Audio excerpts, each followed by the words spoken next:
In the town where I was born lived a man who said to sea, and he told us of his life in the land. Imaginatu alduzu kotxe bat urazpian ibiltzen?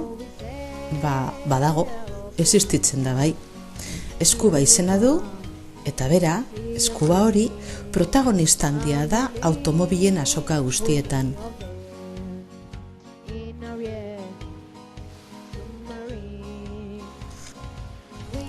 Bere itxura ez da hain arraroa, nahiko normala eta arrunta delako. Baina ibilgailu berezia da, oso berezia. Auto elektrikoa da noski, hau da, litiozko 14 bateria ditu, eta hauek indarra ematen diote motoreari.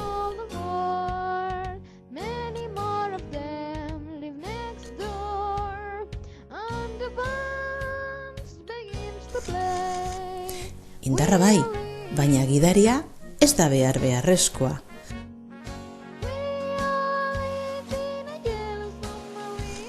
Eskaner batek laser bat botatzen du eta horrela badaki bidea edo errepidea nondik doan.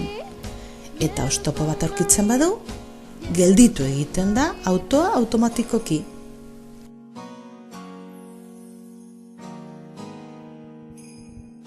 Hori bai, zubian kotxe jararik badago, uretan ere sartu algara. Baina pixka bat guztiko gara ez da. Eta abiadura, lasai, orduko 22 kilometroko abiadura hartu aldugu lurrean, eta orduko 16 kilometro urazpian.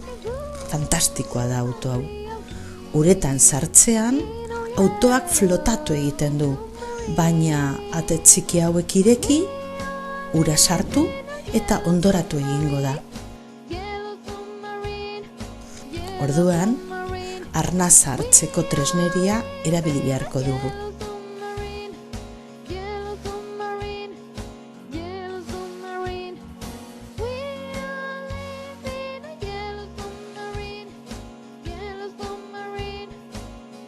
Ura eskutsatzeko, autoak olio bereziak erabiltzen ditu.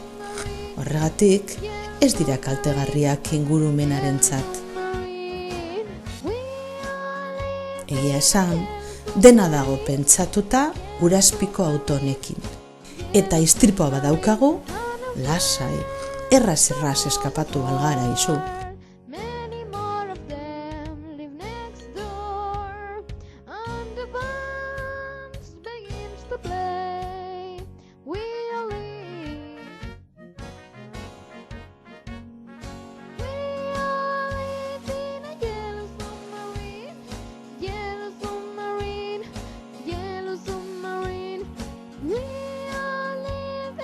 Zero zazpi agenteari ere gustatuko litzaioke horrelako auto submarino bat, ezta?